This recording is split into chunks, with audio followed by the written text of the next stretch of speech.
Ο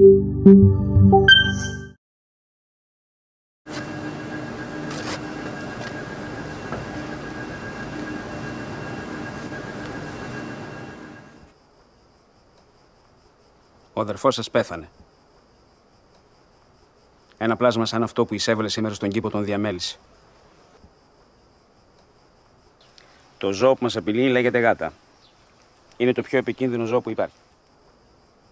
Όσο βρίσκεστε μέσα, δεν κινδυνεύετε.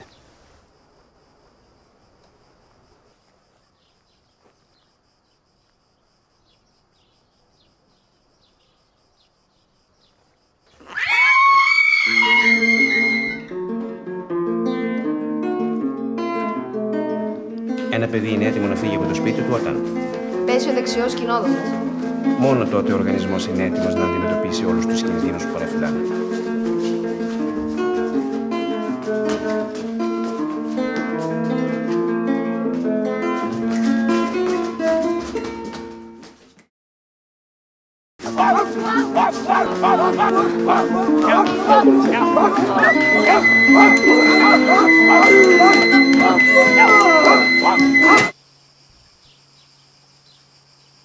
Μαμά!